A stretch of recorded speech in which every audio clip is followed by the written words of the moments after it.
Good morning, everyone, and welcome to the presentation of ABLOY's Q2 report 2020.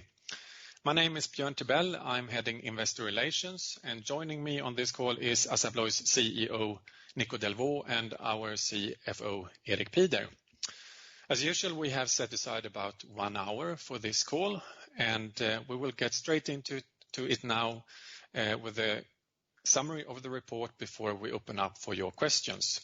So with that, I would like to hand over to you, Nico. Thanks, Björn, and also good morning from my side. Now, the second quarter in a row that we do this from our home offices because of COVID-19, of course. And like the title says, an extraordinary quarter. Just to remind you, we started the quarter with more than half of the world population in one way or the other locked down. And for us, many important big markets locked down, going from countries like New Zealand and many countries in Southeast Asia, and definitely also a big country like India in our APAC region. And then big markets in Europe like France, Italy, Spain, UK, completely locked down. And going to the Americas with big parts of Canada locked down, challenging situation in US, and then of course we know the very challenging situation in South America as well. And then gradually in the quarter, somewhere towards the second half of May, markets started to open again, and then we saw further recovery going into June. But so a negative organic sales development for all our divisions, with a negative organic growth of 18% and strong sales decline for all divisions. A lot of effort in the quarter on reducing cost in order to defend the bottom line. Very happy with the cost we could take out in the quarter, more than 1 billion SEK net, and therefore also a contained EBIT margin of 10.5%. And then definitely good to see that we continue to deliver strong cash flow also in COVID-19 times, cash flow of 3.4 billion SEK, only slightly below the same quarter a year ago. In figures, sales of 20 billion SEK, 15% down, 18% negative organic growth, 3% positive growth through acquisitions and neutral currency. And then, like I mentioned, an EBIT margin of 10.5 versus 15.9 a year ago, and in absolute value, an EBIT of almost 2.1 billion SEK, 44% down.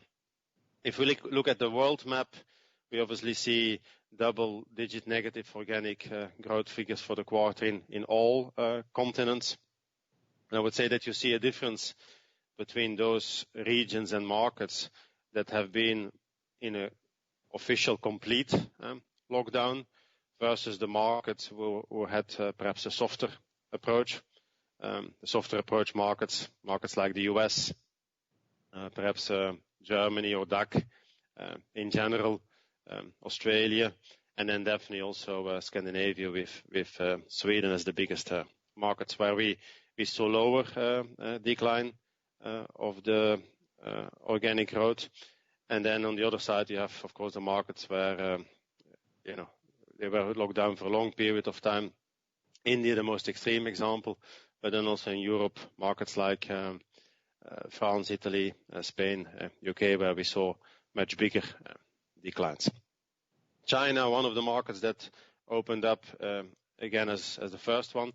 We saw in China still double-digit negative growth in the quarter, although we saw good steadily improvement over the quarter, and we saw a better improvement on the commercial side than on the residential side.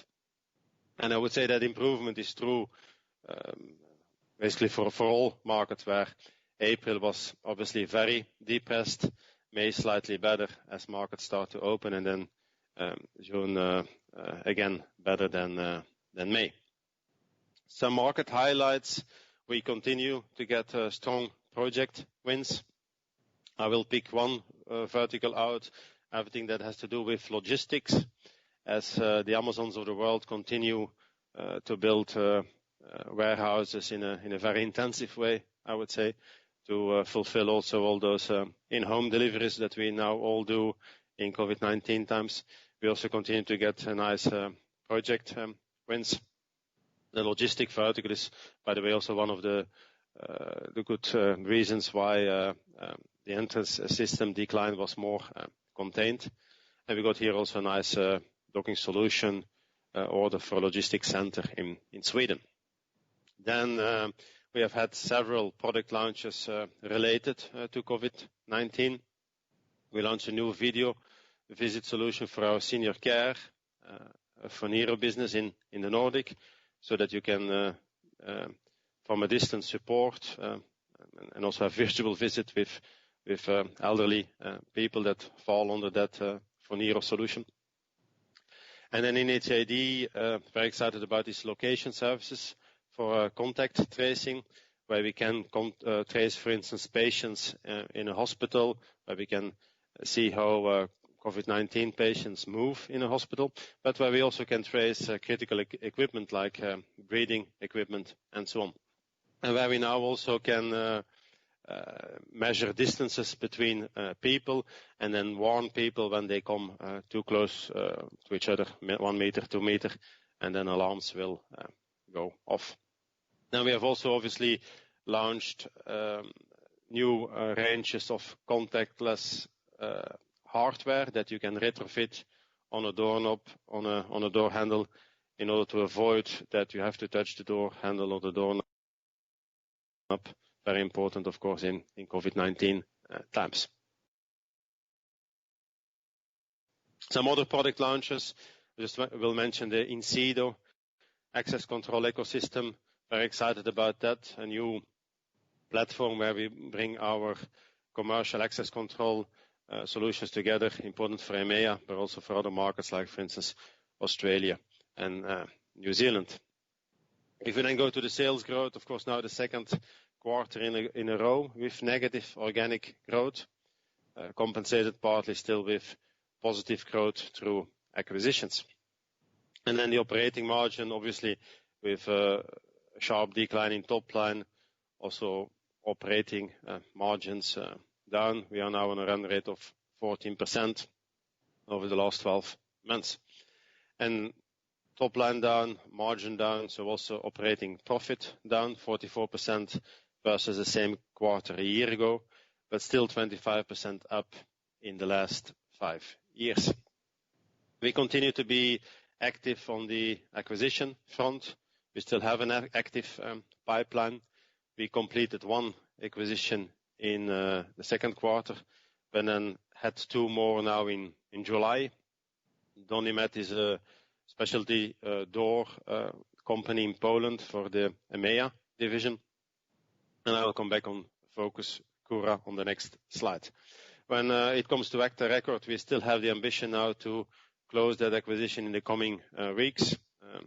We are waiting there for the green light of the European Commission. Confident it will happen in the next weeks for sure in Q3.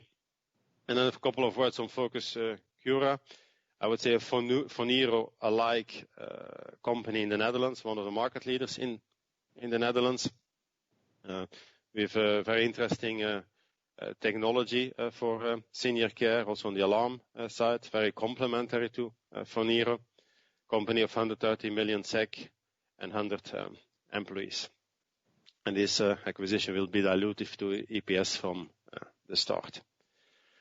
If I then go into the different divisions, starting with Opening Solutions EMEA, a division that was clearly hit in an important way by COVID-19, with an organic sales decline of 25%, where the sales decline was still to a certain extent maintained in Scandinavia.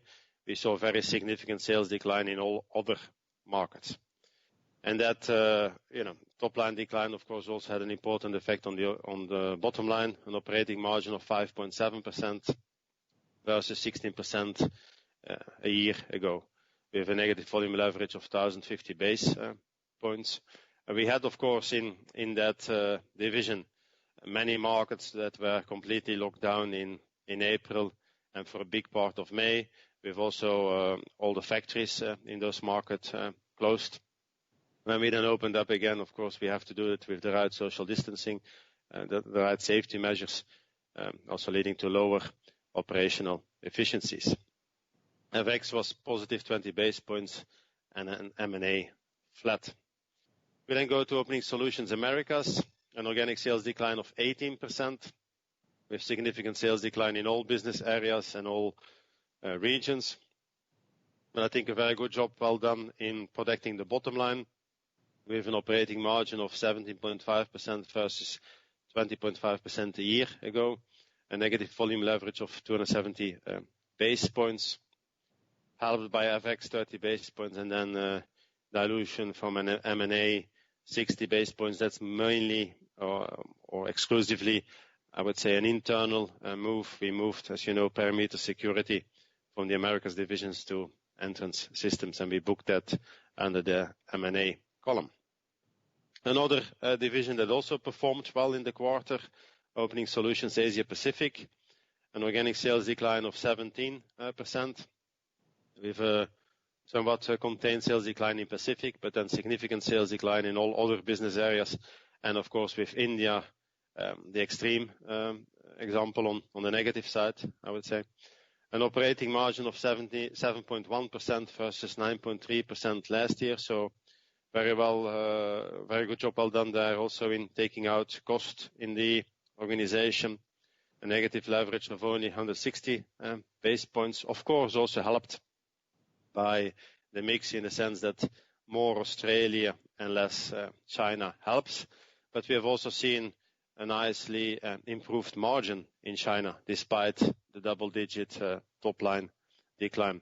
So we are really confident that that new strategy now in China starts to kick in and also starts to show financial results. FX neutral, M&A dilute of 60 basis points.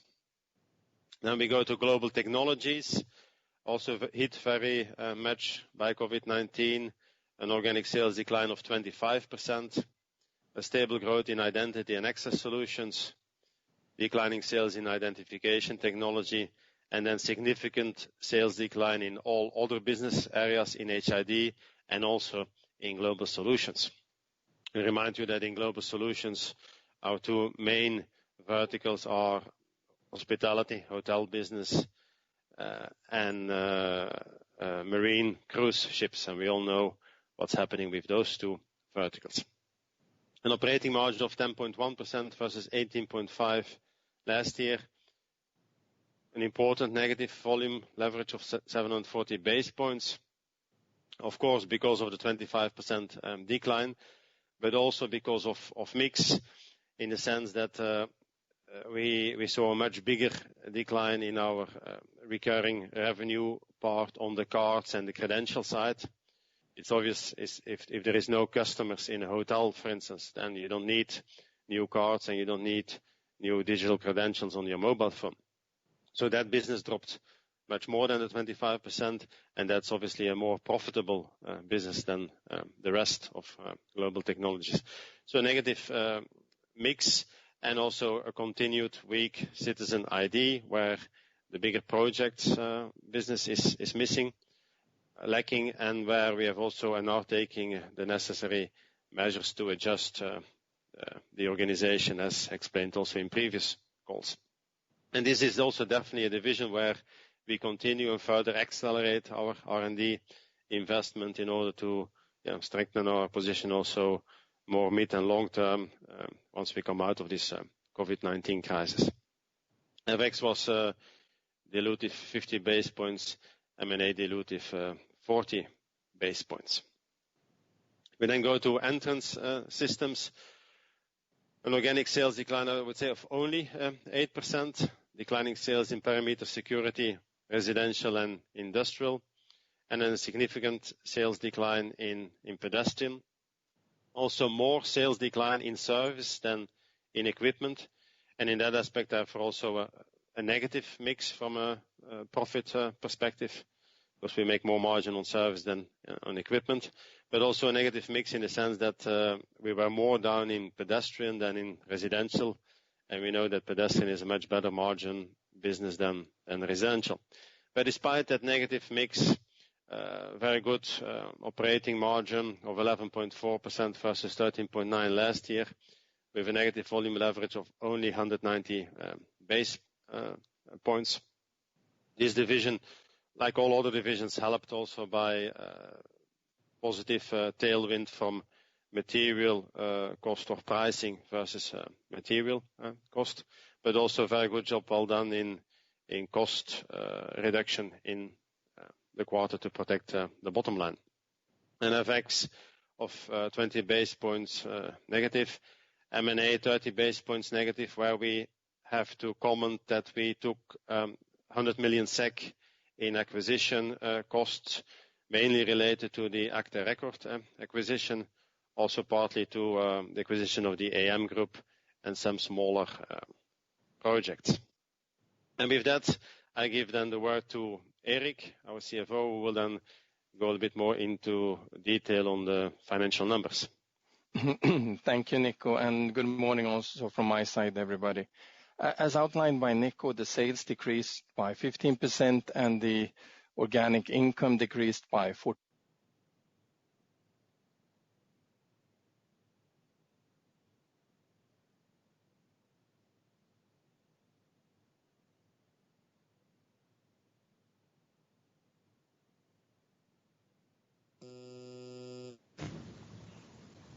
Working capital. Finally, our return on capital employed went down to 9%. This is due to the lower earnings and the higher capital employed.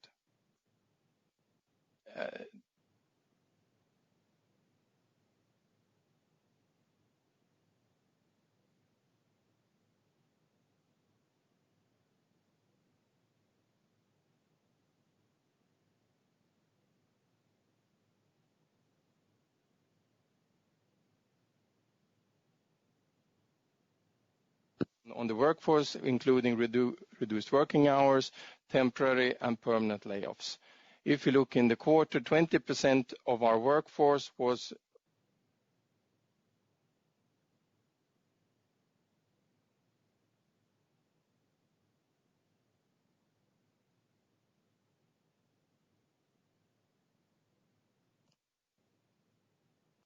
side. We will not participate anymore in any trade shows, and we have also done other things when it comes to reduce our marketing cost. Our travel costs reduced in the quarter with more than 80%.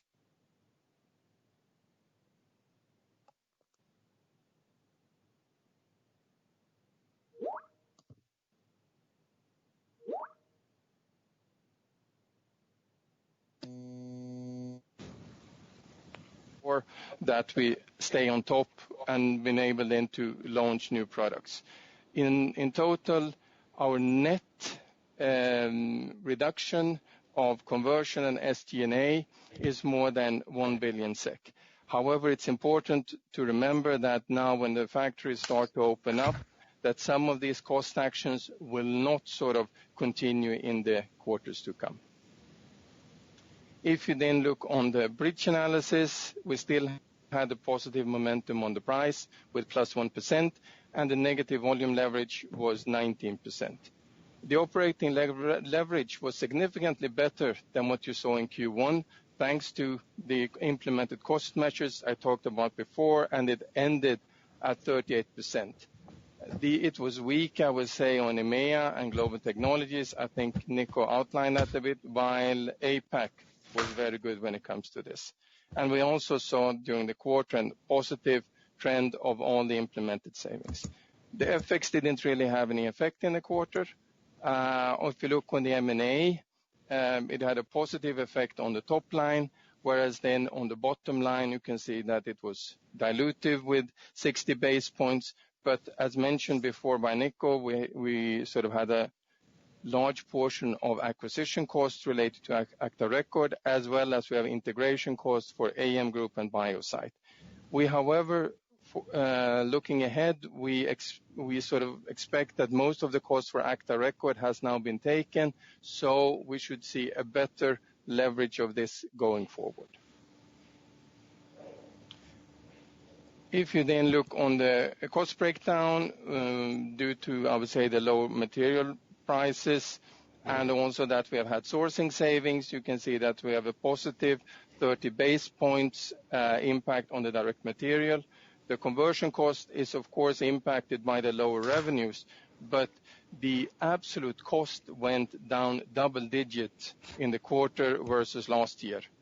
If you look on it's the same if you look on SG&A, of course, impacted by the negative organic growth, but and we of course continue to invest in R&D and also some parts of the sales activities. But if you take the sales and admin costs, they were also down in absolute term, double digit versus last year. The operating cash flow was down with 6% at 3.4 billion SEK, which is thanks to good execution, I would say, in our working capital. Specifically, I would like to mention that we had a good collection. As you can see that our accounts receivable went down. Our cash conversion was strong at 181%. If you look on first, before we take the gearing, you can also see that our cash position increased to 3.4 billion SEK. Part of it is related to the transaction of Agta, the payment of Agta, but we have also taken a precautionary way of now having a little bit more cash on our bank account in these uncertain times. The net gearing is at 58%, which is down from the 70% last year. The net debt also decreased and is down with 3.3 billion SEK versus last year. This has to do with a stronger Swedish krona currency, as well as a good operating cash flow. And the net debt to EBITDA ratio ends at 2.1, which is down with 10 base points versus last year, which means that we still have a very strong balance sheet and a strong financial position, and we can continue our investment strategy when it comes to acquisitions. Last slide from me is the earnings per share, which decreased with 45% and ended at 1.26 for the quarter. With that, I hand it back to Nico for the final conclusions. Thank you, Erik. And yeah, indeed, like we started an extraordinary quarter where sales declined strongly in all divisions, but where also over the quarter we have seen a gradual improvement. May better than April, June better than May. And then, of course, also a quarter where we reduced cost in a very important way. We took more than 1 billion SEK net cost out of the organization in one quarter. And then good to see that also in COVID-19 times we can continue to deliver solid cash flow, a cash flow of 3.4 billion SEK. On the short term, of course, the high uncertainty in the market will continue. There are going to be new lockdowns. To what extent are they going to be? Which markets are going to be affected? How is the US going to evolve? So a lot of uncertainty, and therefore we continue, of course, strongly with our cost actions also in the coming quarters. And we continue to focus on cash flow as first priority, margin second priority, and top line third priority. But we also expect our financial performance to further gradually improve, of course, subject to no new negative events in the market. And on the long term, it's clear that the attractive fundamentals of our industry remain intact and that the strong long-term growth drivers remain valid. We will continue to see urbanization, security will remain and become more important. We will see the shift to more green, environmental friendly buildings, driving technology up in our industry. And if already something with COVID-19 will change, we believe that it will accelerate also further the move from mechanical to electromechanical and digital, which again is a positive trend for our industry. And therefore also we reconfirm that our financial targets remain unchanged. And with that we can open up for questions, and I give back to Björn for the instructions.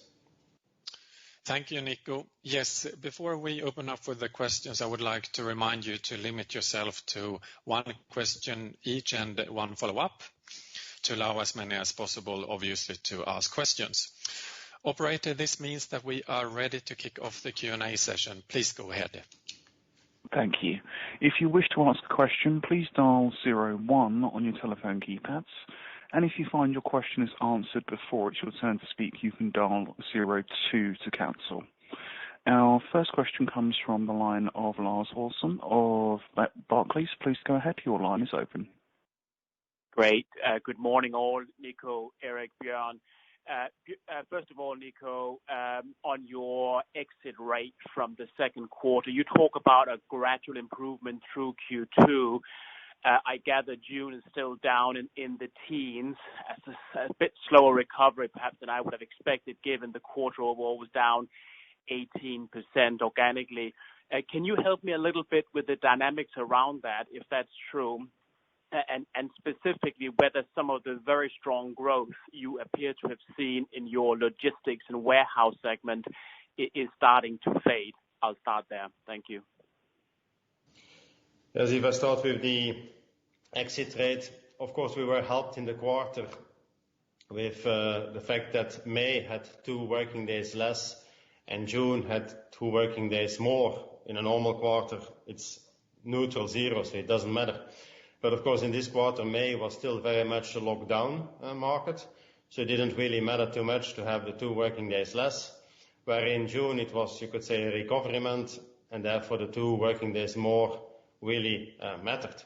And that you see more outspoken in entrance systems, because we know that entrance systems is the division most affected by the number of working days in a quarter. But if you look at June, to be specific on your question, we have seen in June a higher single-digit negative organic growth still. But if you would correct for the working days and you would look in let's say normalized days, the organic growth in June would still have been double-digit negative. But clearly very good improvement versus May and definitely versus April. What you see is that those markets that were completely locked down, markets like France, UK and so on, obviously the day they locked down, their business went from 100 close to 0 in April, but then also recover obviously much faster when you open up again, where a market, for instance, like Sweden, that has never been in formal lockdown, obviously the decline was more contained, but then of course also the recovery is much less. It's a little bit a V versus U, I guess. And then on the second part of your question on entrance systems, I would say there is perhaps 2 positive aspects. One is the residential garage door business, so the residential segment, which kept up much better than expected. That's for us a big part of the business is in the US. And then the second one, indeed, everything to do with loading docks for logistics, where we still saw good positive growth in the quarter. And that logistic business that falls under the industrial manufacturing part in the industrial segment of entrance systems. Thank you, Nico. My question specifically was whether you see that growth in logistics and warehouse be sustainable, or whether perhaps there's been a bit of a, should we say, temporary boost to your business. So specifically, I was just wondering whether, as you exit June into July, I know it's a slightly longer lead time business, but whether you think that growth you have seen in that part of your industrial business within ES is sustainable into the second half. Of course, we don't have a glass ball, but there is nothing special in the quarter. It's not that we got one or two very big orders that made the figures in the quarter special.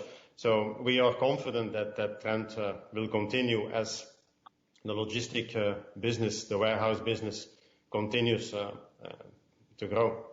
Yes. Thank you. Thank you. Our next question comes from the line of Guillermo Beignet of UBS. Please go ahead. Your line is open. Thank you for taking my question. Good morning, everyone. I have a question regarding the savings as we see basically activity recovering to a certain extent as you alluded to your exit rates. How much of that 1 billion will be sticking to the bridges in the future quarters, or at least how much of those savings you would keep if activity goes back to normal, I guess by Q4, presumably. And then second question probably is regarding China. How would you define the recovery there as we speak, and how far are we from normal levels from your business model? Thank you. If we start with the costs, so more than 1 billion SEK net, that is of course a combination of short-term cost measures, to a certain extent also taking advantage of all the local support programs that the different countries put in place. And obviously, if a country is in lockdown, we send all the people home, the factories are not working. So to a certain extent, you can say that's an extreme of how low the cost can get. But next to the short-term cost actions, we have also initiated more long-term, lasting, sustainable cost actions, because we also are working on lowering our run rate cost base, let's say going into 2021, because for us it's clear that after the corona crisis, for sure, we will also have an economic crisis. And I guess the real question is to what extent that economic crisis will hit. And I guess nobody knows, at least we don't know. But we said that doesn't mean that we should not take action today, and that's why we are lowering our run rate cost, because we know that in many markets, if you take, for instance, a country like France or Spain, if you make a person redundant today, of course, you will only see the return on that in 9 months or a year from now. So if you want to reduce cost base, let's say for 2021, we have to start acting already today. And that you can see a little bit in the numbers also of the people, where we said that we have around 10,000 people affected in either short-term laid off or permanent laid off. And from that 10,000, we have year to date close to 3,000 now that unfortunately we had to let a permanent go. And that 3,000 is then in the category of long-term cost savings. On the others, of course, some of that cost will no longer, or some of that cost reduction will no longer be there in Q3 and Q4, hopefully, I would say, because when business comes back, of course, we will ramp up again our operations and therefore also add again cost in those operations. But that will be more variable costs related to the business volumes that we will hopefully see go up again in the quarters to come. When we go to China, we have seen perhaps a lower recovery in China than some other industries. We have heard about other industries like elevator industry, for instance, talking about double-digit growth levels again versus same period a year ago. We definitely don't see that. We have seen good improvement May over April and June over May. And on the commercial side, I would say that today we are back more or less on similar levels as a year ago, where obviously on the residential side we are still double-digit behind last year. It's clear that if you have been as a Chinese locked down in your in your home for more than 2 months, perhaps even 3 months, it's not your first priority to replace your front door with a nice new Pampan door, or replace your lock with a nice new Yale digital door lock. And that we see a little bit, that are the businesses that are still more affected than our commercial side. On the commercial side, obviously, China's government is also putting money in, stimulating also bigger projects. We got nice orders for transport, for instance, metro stations and so on. But you know that in China we are still much more exposed to the residential side than to the commercial side. But we are confident that the situation will gradually further improve now also in the coming quarters. Thank you. And I have a follow-up, if I may. Your cash flow, as measured in cash and cash equivalents, has gone up from 400 million kroner, roughly speaking, to 4 billion. So it's an exceptional development, and I think there's some seasonality to your cash flows that will basically get a bigger cash flow towards the second half, if I remember well. At what point would you start to be, in terms of your priorities, will you start to be focusing more on margin and less, than cash flows as we move into the future? I mean, as you said, we have had a strong cash flow now in the first 2 quarters. So but we will in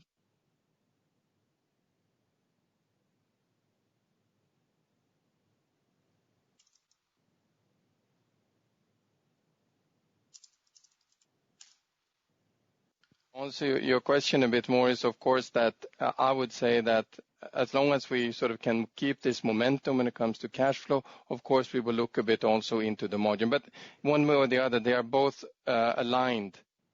They are both aligned again. They are both aligned. So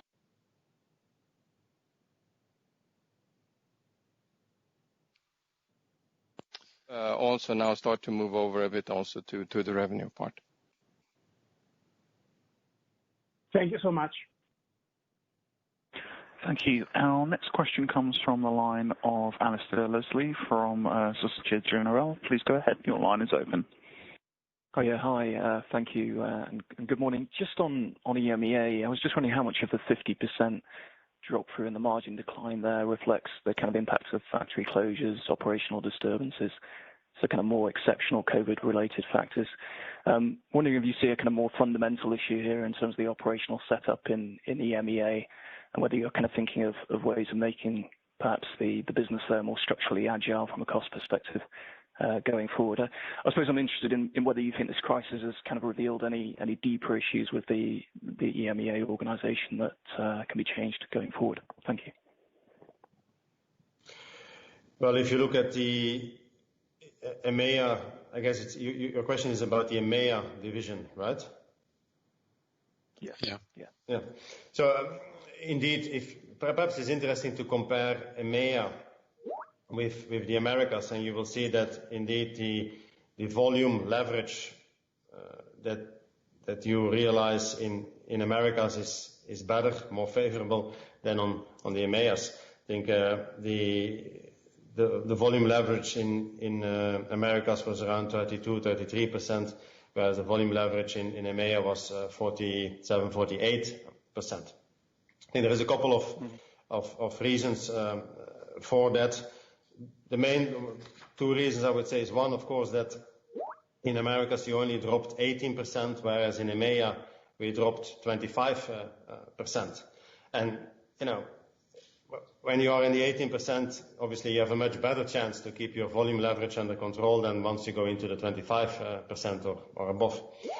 But more important to that is that how equally spread is that drop. And in Americas, if you look, you have of course one big country, US, which had that drop of around 18%. Whereas in EMEA, the 25% is the average, where you have some markets like Scandinavia,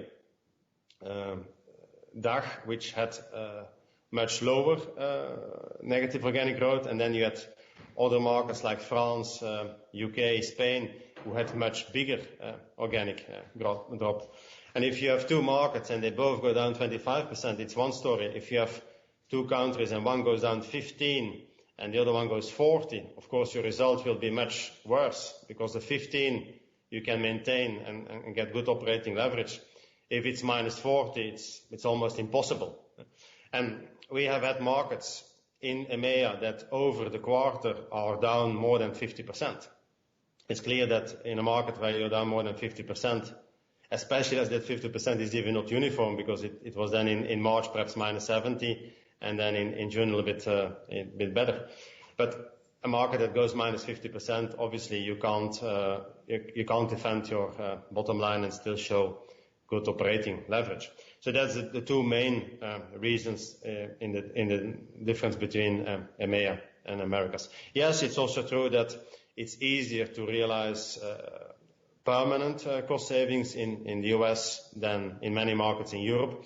But as we have these subsidy programs in place in EMEA, that is not a real issue for the quarter, at least. Thanks. Very helpful. If we could just have a quick follow-up on the permanent cost savings, the 2,500 permanent headcount layoffs that you highlight. I guess you've probably not had much of a benefit so far in H1 from the savings related to that program. Can you help us maybe a little bit with the phasing and how the cost savings ramp up over the next couple of quarters? Thanks. Yeah. Of course, it depends again a little bit. If you take a country like China or the US, obviously you have the savings quite fast. If you take a region like Europe, there you have the cost and you don't have the savings yet. But what we have said is that, again, for us the most important question is what will be the run rate after COVID-19, if the economic consequences of COVID-19. And we have said we don't know, but we will adapt our cost structure in a sustainable way long term to a level X% below the cost level prior to COVID-19. And I don't want to say what the X is, but the X is a single digit number, and the single digit number varies a little bit, division by division. But we have chosen the X in a sense that we say we can do that without cutting into the muscle, in the sense that we want to continue our R&D investments. In some ways, we even want to further accelerate R&D investments because we really believe this gives us today a competitive advantage. We obviously want to maintain our spec people, our specialized sales people, our engineers. So the X is chosen in such a way that we can reduce those costs in a sustainable way without jeopardizing all the investments we want to do mid and long term. And that's how you should see the long term versus short term cost actions. The short term, how fast will a country recover? Yes, it's important. I understand it's in the first place also important for you. I would say we are less concerned in the sense that if it takes a little bit longer or it goes a little bit faster, yes, it will affect, of course, short term our results, top line and therefore bottom line. But in the coming months, in the coming quarters, the local incentive programs are still there. It's much more important to understand what is going to be the long-term run rate. Yeah, exactly. Thanks very much. Thanks, Nico. Thank you. Our next question comes from the line of Delvaux of Deutsche Bank. Please go ahead. Your line is open. Good morning, everyone. Thanks very much. I've got two questions, please. First of all, as we are gradually coming out of the lockdowns, have you started to see a trend that your clients would move to more mobile keys? And I mean, do you think we could actually start to see an upgrade cycle in buildings related to the COVID concerns towards, perhaps more touchless products, more automatic doors, tracking and location services, generally more advanced, entrance systems? That's question number one. And the second one is about, the margin performance, which was obviously a bit better than feared in the quarter. There was particularly in ASSA, I think, where margins recovered extremely rapidly and are now nearly back to pre-COVID level after being in negative territory in Q1. So I'd like to understand a bit more what drove such a quick improvement in margins and whether there is anything that can be applicable perhaps to the other regions, whether we could expect to see a similar kind of improvement elsewhere, even with a time lag. Thank you. The line was not very clear. So you were talking about one division specifically where the margins were almost back to pre-COVID-19 level. Which division were you talking about, you said? Yeah, I was talking about APAC, Asia Pacific. APAC. We saw very strong and whether we could see a similar trend that could be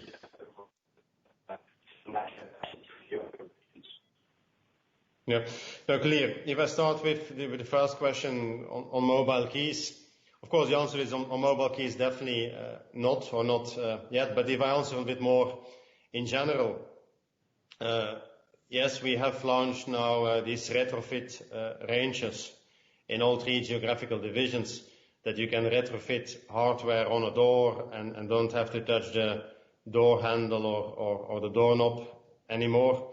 We see very good traction on those new hardware lines.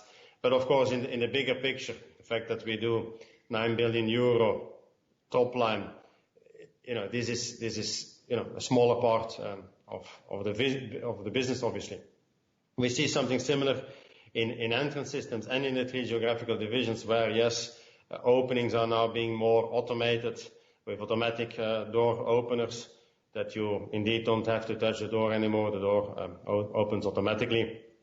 In entrance systems, for instance, we have many different systems. Now, for instance, that the door opening is linked to a sanitizer equipment. So the door will only open if you first sanitize your hands, and then the door will open, or the door will only open if you wear a mask.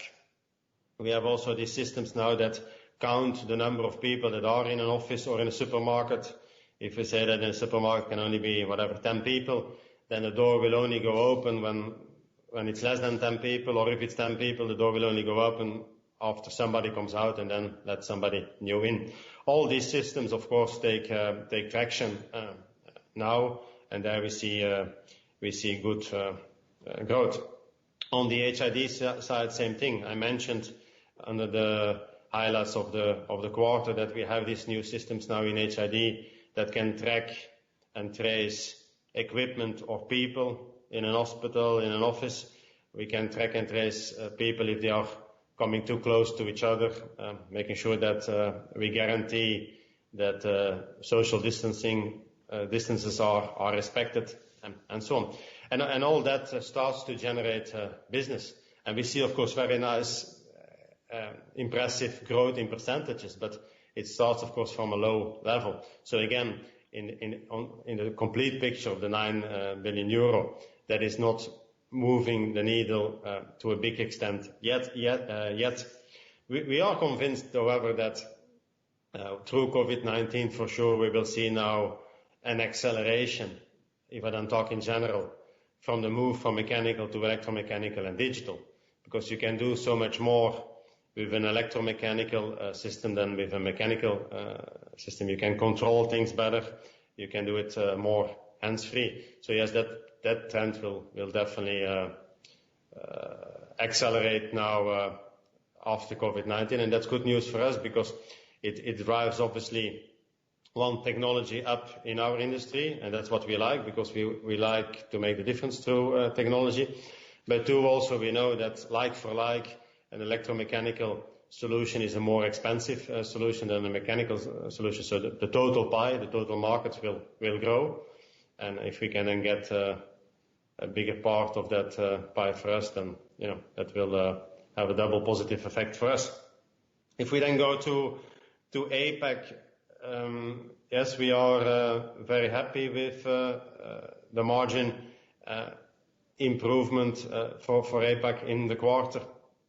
Of course, it's a little bit difficult to extrapolate APAC to the rest of the world, because we know that we had our challenges in APAC and in China in particular. I would say there's two things that make the result better in APAC. That is one, of course, the mix, in the sense we had more Australia and less the rest of APAC, less China in particular. And we make much better margins, as you know, in Australia than in China. So that helps. And two, indeed, we have always said that we make low single digit margins in China. We have seen a doubling of that low margin in China through all the things we are doing in our new strategy for China, consolidating operations, consolidating R&D, consolidating sales organizations, and also going more after profitable deals in China. There's of course two specific items for APAC that you can't easily translate to the other divisions. It's clear that the lower your organic drop, the easier it is to get a decent volume leverage, and therefore the easier it is to protect your bottom line. And again, it's mainly the spread in that organic decline that makes the difference. If you have a drop of 15% and it's equal, it's much easier than if you have a drop in one country of 5 and in the other country of 30. Because the 5 will be very easy to get your volume leverage, the 30 will be much more challenging. And unfortunately, that's what we have seen in Q2, for instance, in EMEA or in Europe in general, that very big variation in organic declines country by country. And going forward, under the assumption that we don't get second waves of shutdown and so on, obviously, confidently, we will see less of that wide spread in spectrum of organic declines. And so that should help.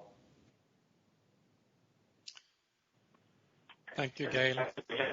Thanks very much. Thank you. Our next question comes from the line of Andreas Willi of JP Morgan. Please go ahead. Your line is open.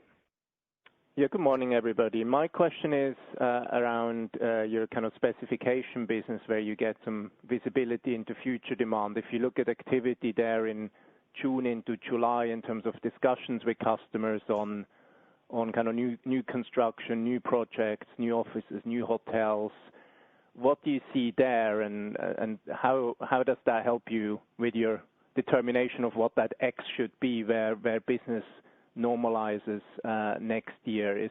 Maybe you could give us some indication maybe on how the activity level in that part of the business compares now compared to where it was 6 or 12 months ago. Yeah, what it is as a result, I think, is different than what it tells us. When you look at our specification business, I must say it's still very healthy. It's still double-digit up as well in the Americas as in EMEA. But that is, of course, architects speccing in our products for potential future projects. And I would say that's, of course, a positive news, because that means that at least that part in very early in the chain continues to be, I would say even very positive. But the real question is, of course, how many of those theoretical projects will then also become real projects? How many projects will they really decide to start and execute through? And how much delay we will get there in some of those projects? And there I think it's a little bit too early to say, but that is definitely an important thing to monitor, because that will decide on the business levels in a year from now, so going into 2021. Because if you look at architecture billing indexes and construction indexes, of course they are down in April, May, very significant. Nobody expects something else. I would say it's more important to look at those indexes now in July, August, September, what's going to happen with those indexes, because that will give us a better indication than for the quarters to come, and definitely for 2021. Because definitely in the Americas, there was stretch on the supply chain in the sense that it was difficult to find people and so on. So you can live a couple of months without or with a decline in new projects because you will just pick up on that backlog. But then, of course, at a certain moment, those new projects have to start and have to kick in to guarantee the business also going forward. Thank you. My follow-up question on ACTA Record. You said earlier on the call that most of the acquisition costs have been paid and that we should see consolidation starting relatively soon.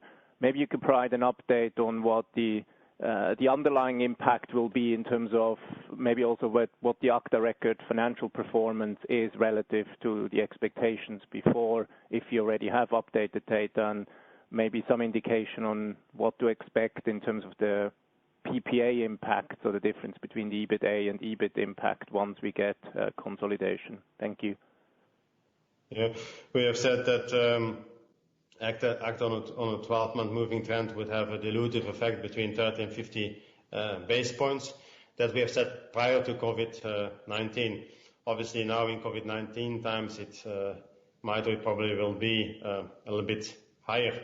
When it comes to PPA and so on, it's still too early. We are still not the owner of ACTA Record, so we should be able to give there more details, hopefully confidently, in the next quarter.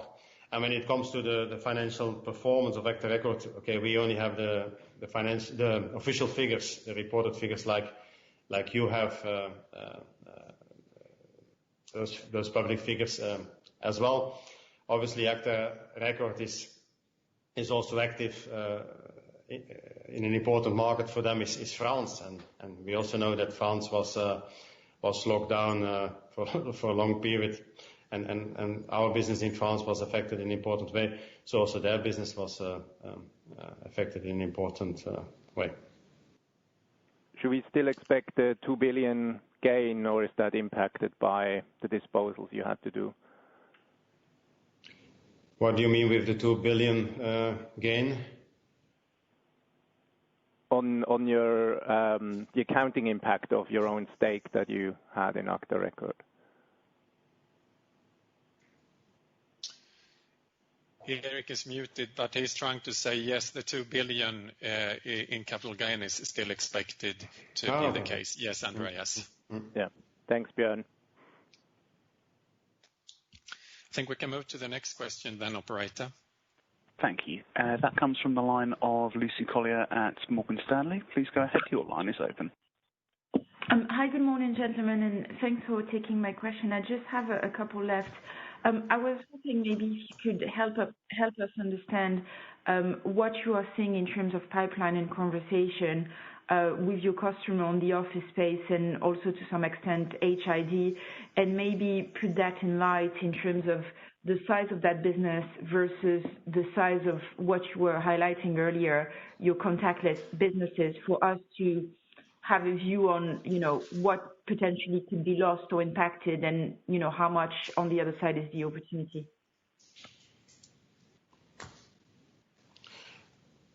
Yeah, so short term, obviously, let's call it the recurring revenue, the cards, the credentials, as well as for HID, as for Global Solutions, is affected in a very important way.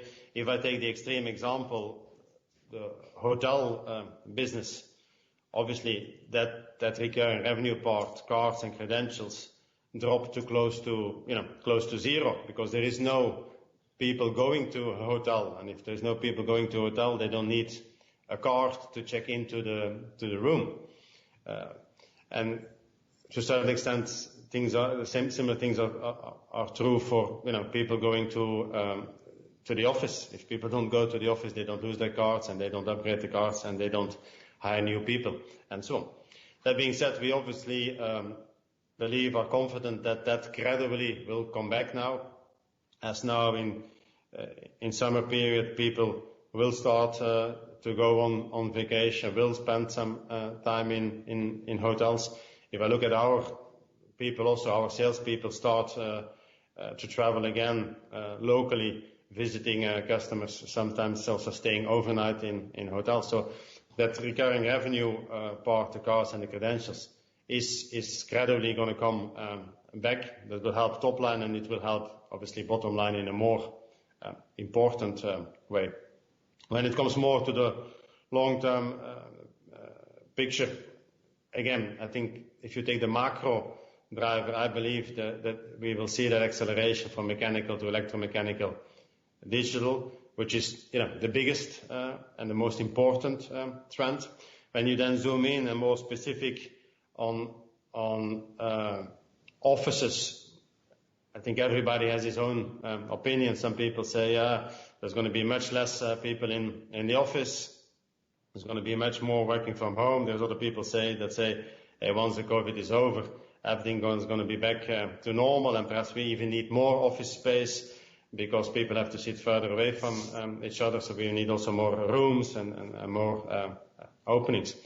We will see how that evolves, but I think this is a smaller aspect in the bigger picture. I think the bigger picture is that for sure we will see further acceleration from the move from mechanical to electromechanical and digital.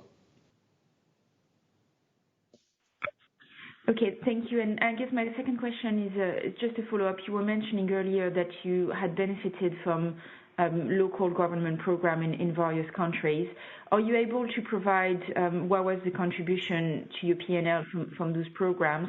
And also, if as part of that, it creates some, I would say, requirements from your standpoint in terms of keeping employment in specific area, or restriction on restructuring, or maybe also kind of dividend payments and so on? Yeah, we can't give an exact figure, but we can say that it's a smaller part of the 1 billion SEK. And in that way, I would say it's good news because it makes the savings, I would say, also more sustainable. And I would also say that on the second part of your question, that these programs don't limit our possibilities in an important way to do the long-term cost-cutting actions that we have in mind and that we are executing. So we are still flexible enough, even with those programs in place, to do the things we have to do long-term. Thank you very much. Operator, I think we have time for one more question, please. Thank you. Then the final question comes from the line of Andreas Koski of Nordea. Please go ahead. Your line is open.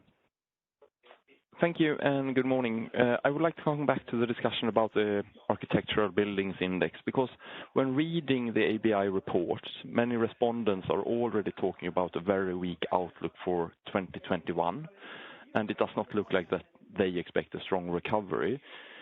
And looking at your recovery in China, it has not been as strong as for other manufacturing industries.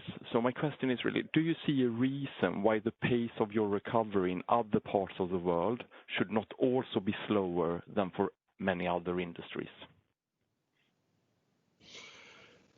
Well, of course, if you look and compare China with the rest of the world, we've always said that one of our challenges in China is that we are very skewed towards residential, and we are also more skewed towards new build in residential.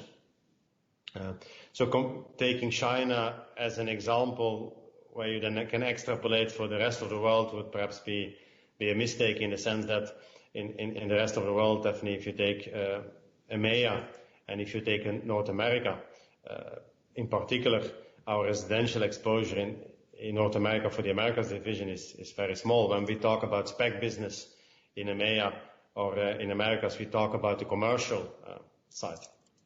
And of course, new build projects on the commercial side is only one part of our business for Americas or for EMEA. A very big part in both divisions is of course the aftermarket, the smaller projects, the refurbishments, and then just the replacement aftermarket business.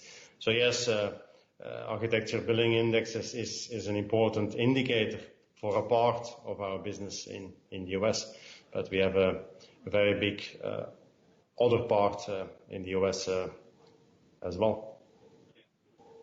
Thank you, Nico.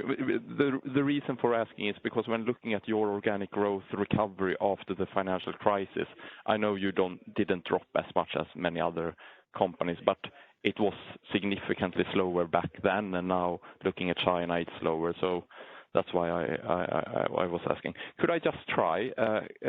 You mentioned that June was down double digit for you still in terms of organic growth. Is that what you have seen also in the beginning of July, or is it back to at least single-digit declines? So I said that in June, if you take June, it was a high single-digit decline, but if you would correct for the working days, the fact that we had 2 working days more, then indeed it was still double-digit decline.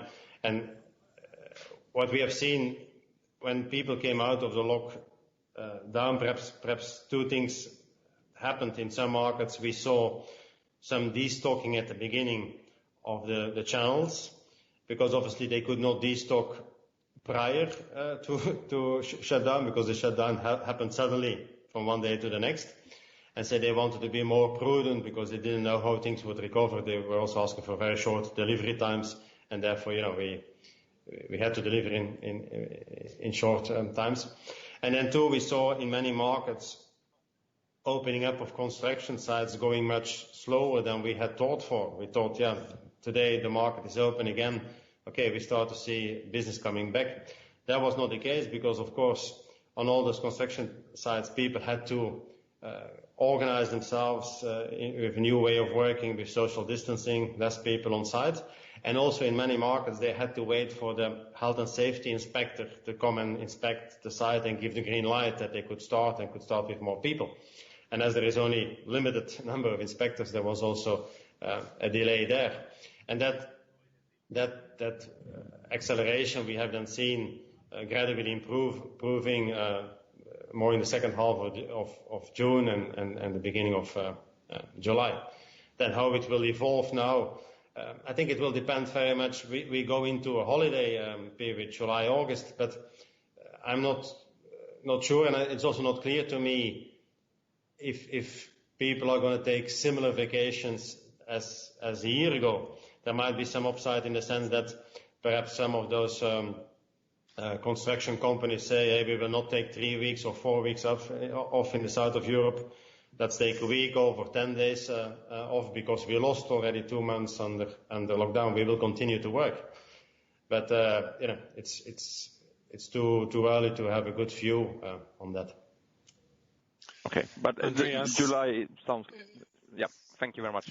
Andreas, I'm sorry, we will have to finish off the conference now.